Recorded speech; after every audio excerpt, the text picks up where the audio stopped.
Ako si Mai Salazar, hatid sa inyo ang mga pinakamainit na balita sa bansa dito sa News Force. Sa ulo ng mga balita, kaso ng typhoid sa Bacolod City tumaas. Daan-daang Pinoy handang pauwiin sakaling lumaki ang tensyon sa Taiwan laban sa China. BI inaresto ang Russian vlogger na nangharas sa mga Pilipino sa BGC. COMELEC nakatanggap ng 34 na reklamo ng vote buying. Destination of the Year Award na iuwi ng Pilipinas sa Roots Asia 2025.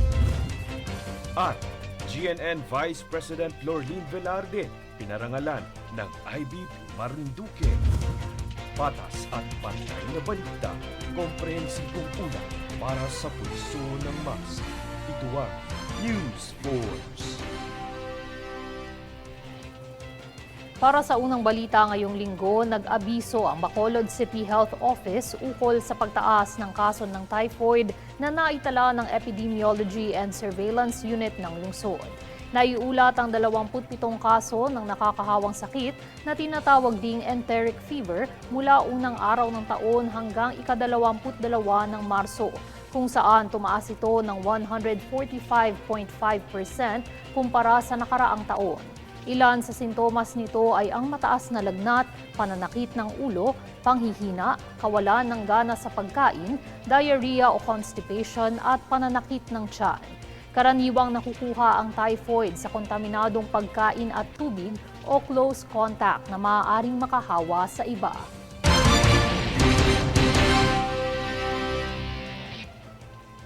Apat ang sugatan at isa dito ay kritikal ang kondisyon matapos ang insidente ng pamamaril sa isang road rage incident sa Antipolo, Rizal. Para sa detalye, narito si Francis Riodique. Hindi inaasahang tataas ang tensyon sa viral video na ito kung saan makikita ang bugbugan ng mga motorista sa Antipolo, Rizal.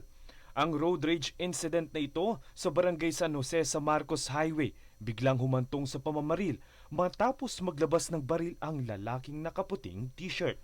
Ilang putok ng baril ang narinig. Nabaril sa ulo ang nakaalitan niyang 52 anyos na lalaki. Natamaan din ng bala sa braso ang 22 anyos na estudyante.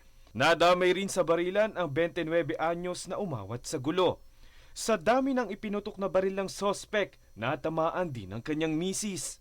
Tinangkang tumakas ng sospek ngunit dahil mabilis na nag-viral ang eksena ay natuntun agad siya ng kapulisan.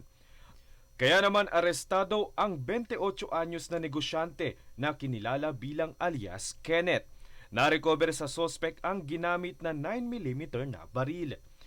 Depensa ng sospek, sumakit na ang kanyang katawan dahil sa bugbog ng mga nakaalitan niya, kaya naman nablangko na umano siya at inilabas na niya ang baril.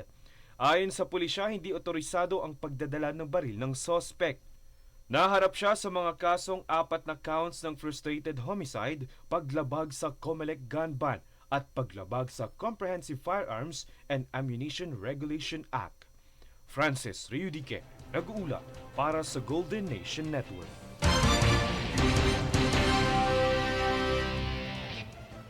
Sa ibang balita, hanggang ngayon ay hindi pa rin nahahanap ang 4 na nawawalang gurong Pinoy na kinatatakutang na-trap sa isang gumuhong condominium matapos ang malakas na pagyanig sa Myanmar.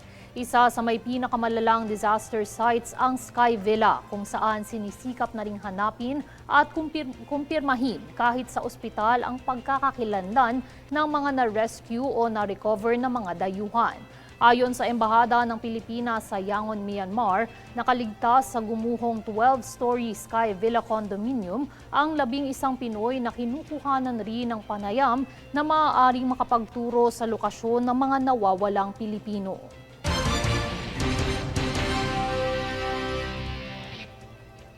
Samantala, nasa humigit kumulang 8 ektarya ng lupa ang natupok ng sunog na naitala kamakailan sa isla ng Bulkang Taal.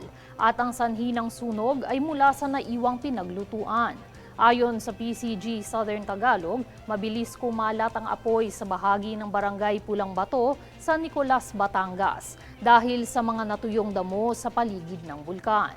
Naapula na ang sunog at wala namang nasaktan sa sunog, kabilang na ang mga pinangangalaga ang wildlife habitats.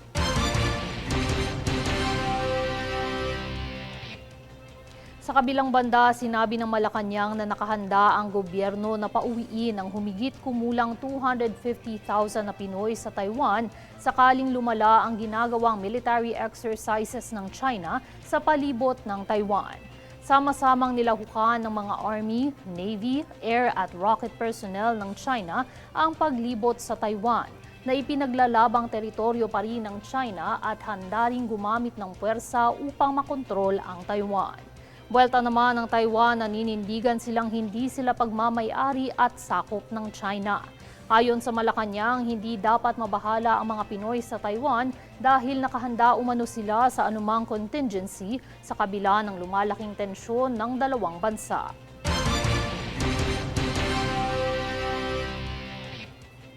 Sa iba pang karatig bansa, inanunsyo ng Department of Migrant Workers na napalaya na ang 17 mga Pinoy na naaresto sa Qatar dahil sa pagsasagawa ng kilos protesta.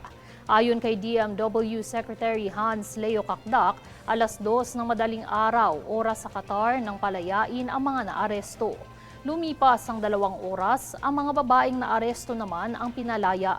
Provisional release ang ipinagkaloob ng mga otoridad sa Qatar. Ibig sabihin ay sila pa rin ay patuloy na iimbestigahan.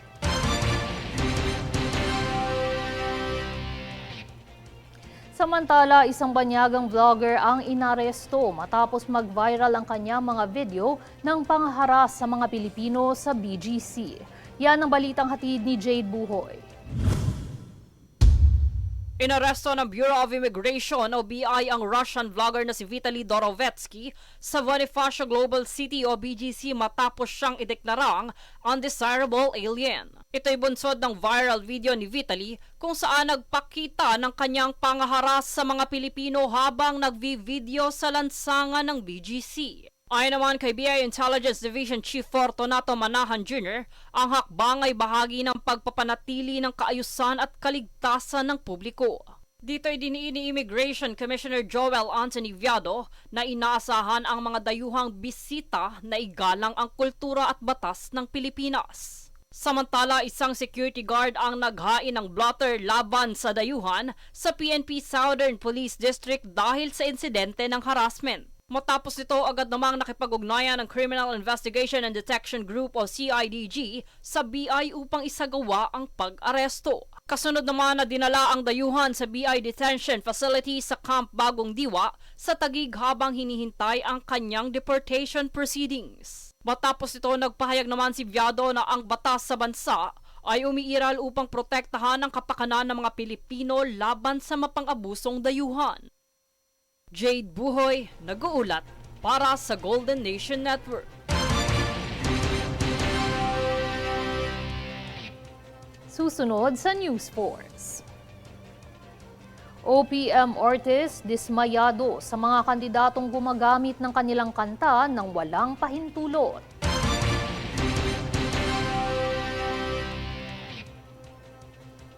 Publiko pinag-iingat mula sa job scams.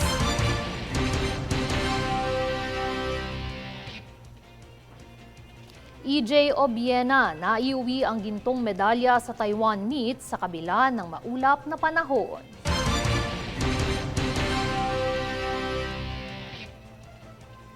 Manatiling nakatutok para sa higit pang mga balita sa pagbabalik ng News Force.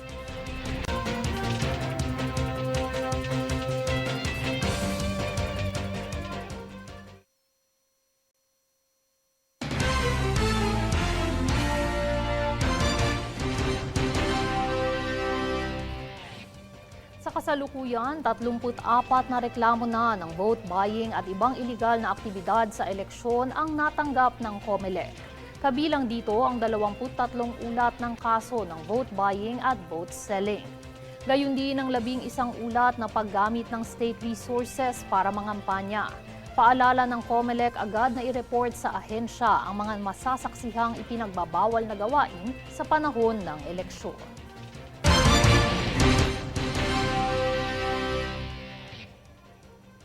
Pinangunahan naman ni Makati Mayor Abigail Abi Binay ang Team United Proclamation Rally na hudyat ng pagsisimula ng kanilang kampanya ngayong 2025 midterm elections. Kumpleto ang lineup ng partido na humarap sa mga Makatizen na naglatag ng kanilang plataporma upang maipagpatuloy ang pagseserbisyo sa lungsod.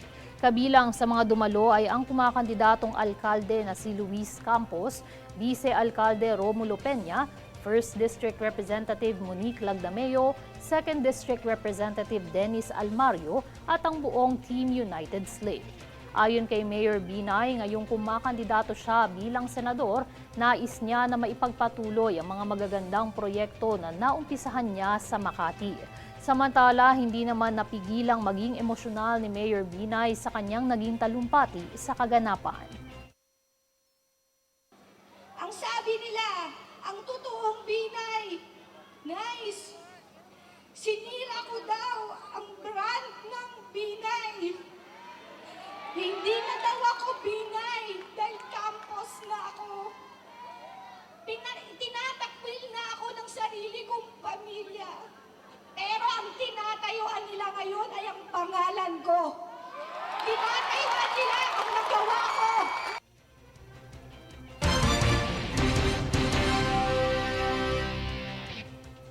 Pinapaalalahanan naman ng Trabaho Party List ang publiko na mag-ingat sa mga job scams at mag-apply lamang sa mga lehitimong job fairs. Ayon kay Trabaho Party List spokesperson Attorney Mitchell Espiritu, kanilang pinagsasama-sama ang lahat ng local job fairs linggo-linggo at pinupost sa kanilang Facebook page. Sa pamamagitan nito na ibibigay nila ang mga lehitimong job fairs at naililigtas sa mga vulnerableng aplikante laban sa mga scams.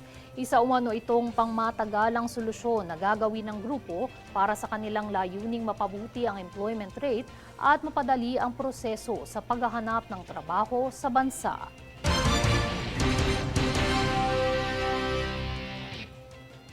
Celebrating 37 years of growth, revitalizing global partnerships.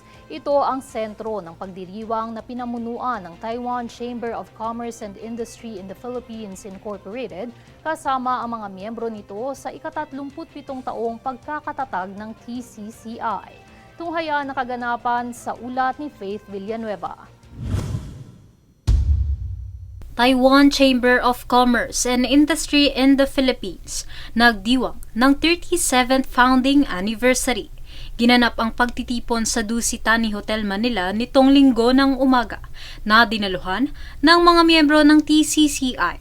Kaakibat ng pagtitipon ang temang Celebrating 37 Years of Growth, Revitalizing Global Partnerships. Dumalo rin sa naturang okasyon ang ilang government officials gaya ni Minister Michael Lee na siyang Deputy Representative ng Taipei Economic and Cultural Office in Manila. Gayon din si Manila Economic and Cultural Office Chairman and Resident Representative Attorney Cheloy Velicaria Garafil, Philippine Retirement Authority General Manager Roberto Sosobrado at Anti-Red Tape Authority Director General Secretary Ernesto Perez. Nagkaisa sa mithiin ang iba't ibang asosasyon sa bansa na magkaroon ng patuloy na paglago ng pagninegosyo sa pamamagitan ng pagtutulungan ng mga ito upang maitaas ang kalidad ng pagbibigay ng serbisyo at produkto sa bansa. Nakilahok rin sa pagtitipon ang iba't ibang opisyal ng mga asosasyon mula sa mga grupo ng Taiwanese, Malaysia, Singapore, Korea at Canada. Ayon kay TCCI President Frankie Yang, ang selebrasyon ay hindi lamang para sa Taiwan Chamber, kundi kaisa din ang iba pang mga organisasyon sa layunin na matamo ang tagumpay sa pamamagitan ng sama-samang layunin na makagawa ng mas malawak na pagnenegosyo. Growth is best achieved through collaboration. We are together shows and should share the commitment to progress and success. Today, we move forward, united to create the perfect business partnership with global potential. Let this event be an opportunity and emphasize teamwork, innovation, and a new possibility that come with growth. Samantala, nagbigay pagbati naman si Telecom Minister Michael Lee sa Taiwan Chamber at aniya, hangad niya ang patuloy na pag-unlad at patuloy na tagumpay ng mga miyembro nito. My great pleasure to be here today to celebrating the 37th anniversary of the Taiwan Chamber to Commerce and Industry in the Philippines. On behalf of the Taipei Economy and Culture Office, I would like to thank the TCC play a vital role in the promoting economy, cooperation, and trade relations between Taiwan and Philippines. Nagpahatid rin ng mensahe si MECO Chair Cheloy Garafil sa matagumpay na pagkakatatag ng TCCI sa mahabang panahon. We are happy to celebrate this moment, which also marks a milestone and reflection of the growth and accomplishments of this esteemed organization. It also highlights the enduring friendship and strong economic ties between Taiwan and the Philippines. With the signing of Republic Act 12066, also known as the Create More Act, the Philippines' tax incentives regime is now more globally competitive and investment-friendly. Samantala, nagpasalamat rin ang Chairman Emeritus ng Taiwan Chamber na si Consul General Philip Chen sa lahat ng dumalo dahil aniya, napakabilis ng panahon buhat nang magsimula ang Taiwan Chamber para tulungan ang mga negosyanteng Taiwanese sa bansa at ngayon ay nagtatagumpay na sa iba't ibang larangan. I'm very, very proud. I'm very happy. Philippines, Taiwan, we are share different common principles. We respect the privacy, we respect the individual. That's our common value of get together. Bukod pa sa pagkain at inumin na inihain sa mga dumalo, mayroon ding mga booth, product sampling at video presentations ng mga sponsor, gayon din ang raffle prizes na ipinamigay para sa masayang pagtitipon, gaya ng cash prizes at airline tickets mula sa China Air at Starlux Airlines. Nagpasalamat naman sa lahat ng dumalo si Michael Lin na siyang chairman ng TCCI na nakisaya at nagkaroon ng pagkakataon na magkakilala ang isa't isa at makita rin ang iba't ibang produkto at serbisyo ng mga miyembro, lalo na ang potensyal na pagkakaisa sa larangan ng pamumuhunan. Faith Villanueva, nag-uulat para sa Golden Nation Network. Sa ibang balita, ilang original Filipino music artists ang nagpahayag ng kanilang pagkadismaya sa mga kandidato matapos gamitin ang kanilang mga kanta bilang campaign jingle ngayong panahon ng kampanya. Kabilang narito ang OPM rock band na Lola Amor, kung saan marami umanong kandidato ang gumagamit ng kanilang kanta nang walang pahintulot. Tanyag ang banda sa mga kantang Raining in Manila, Fallen at Pwede Ba. Parehong karanasan rin ang nangyari sa Pinoy hip-hop artist na si Omar Baliw matapos gamitin ng kampo ni Pastor Apollo Kibuloy ang kanyang awitin na KNB sa isang proclamation rally. Hinihimok naman ng COMELEC na magsampa ng formal na reklamo ang mga OPM artists laban sa mga kandidatong hindi otorisadong gumamit ng kanilang mga kanta.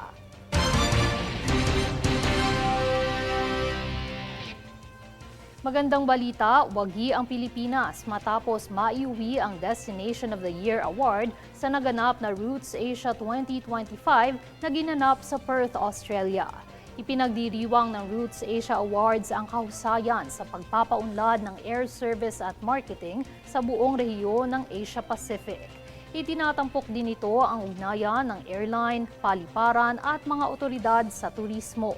Binibigyang diin ng pagkilala sa bansa ang malakas na pamumuno ng Department of Tourism sa larangan ng turismo.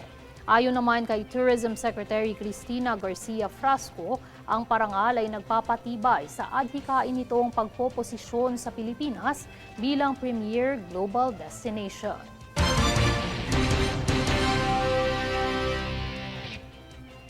Pinarangalan naman ng IBP Marinduque Chapter ang ilang natatanging individual sa iba't ibang larangan ng serbisyo publiko. Kabilang sa nabigyang pagkilala si GNN Vice President Lorlyn Velarde. Para sa ibang detalye, narito si Zenny Derama. Integrated Bar of the Philippines Marinduque Chapter. Ginawaran ng parangal ang ilang personalidad sa iba't ibang larangan ng pagbibigay serbisyo. Kasama rito si Golden Nation Vice President for Operations Lorlyn Garcia Velarde bilang Outstanding Broadcast Journalist. Maraming salamat. And of course, I would like to thank IBP Marinduque, of course, led by the President, Attorney Orlando D. And of course, the officers sa pagbibigay po ng parangal po na ito bilang isang outstanding broadcaster journalist. Gusto po nating makatulong na sa pamamagitan ng tamang pamamahayag ay maitaas natin ang estado ng buhay ng mamamayang Pilipino. And syempre, I would like to share this award kasi in everything that you do, you cannot do it alone. So I would like to share it with my GNN team. Maraming salamat sa tulong ninyo palagi at sa suporta. Syempre sa GNN family, to all the bosses. And syempre maraming salamat po sa mga manonood ng GNN. Kayo po ay patuloy na sumusubaybay at dahil po dyan, mas lalo naming pag-iigihin at gagawin ang mas maayos, mabuti at tamang pagbabalita at paghahatid ng impormasyon. Muli po, maraming salamat.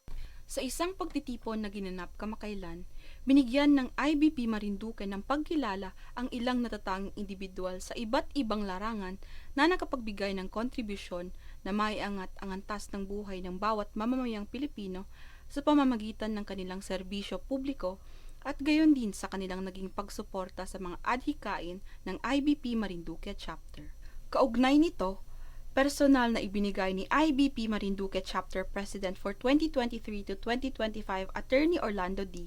ang parangal kay GNN VP Lorlyn Velarde sa show nito na Face the Nation.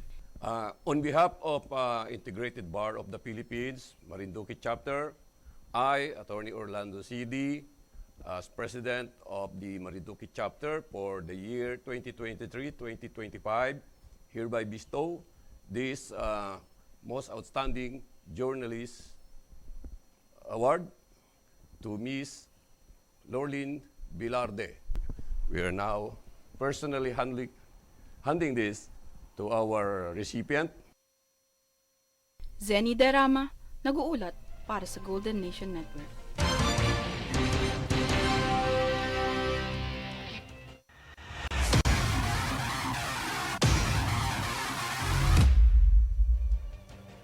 Balitang sports, gintong medalya ang bungad ni Olympian vaulter EJ Obiena sa kanyang unang outdoor season campaign sa Taiwan International Pole Vault Championship nitong weekend. Tunghayan ang ulat ni Princess Castro. Hindi naging hadlang ang maulap na panahon para makamit ni Olympian pole vaulter EJ Obiena ang gintong medalya sa Taiwan International Pole Vault Championship na ginanap sa Sun Moon Lake sa Nantou, Taiwan. Naging matagumpay ang pagdomina ni Obiena sa una nitong outdoor season campaign ngayong taon. Sa isang post ng Pole Vault A sa kanyang social media accounts, aminado ito na hindi naging madali ang kanyang naging kampanya dahil sa lagay ng panahon. Tinawag niyang leap of faith ang kanyang naging performance sa kompetisyon kung saan buong puso niyang ipinagkatiwala sa Diyos ang magiging resulta ng kanyang pagtalon. Hindi naman ito nabigo sa kanyang pananalig at naitala ang 5.50-meter leap dahilan upang daigin ang 5.30-meter na score ni American pole vaulter Matt Ludwig na nag-uwi ng pilak na medalya.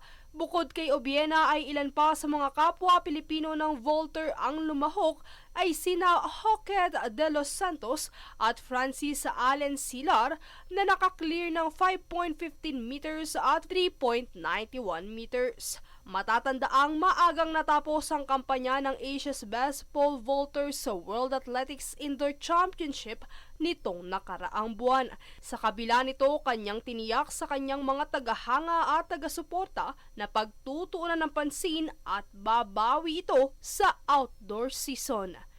Princess Castro nag-uulat para sa Golden Nation Network.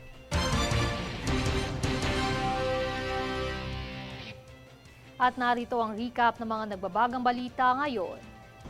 Sa ulo ng mga balita, kaso ng typhoid sa Bacolod City tumaas.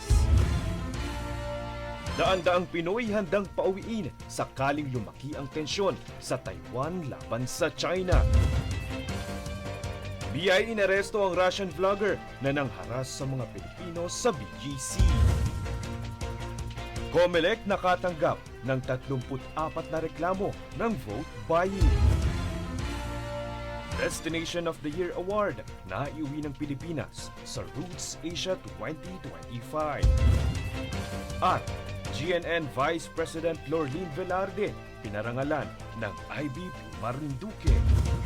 Patas at pantay na balita, komprehensibong ulat para sa pulso ng masa. Ito ang News Force. At yan ang pinakamainit na mga balita ngayong araw. Manatiling nakatutok sa aming mga ulat at updates sa aming Facebook page, facebook.com/Golden Nation Network. Ako si Mai Salazar at ito ang News Force.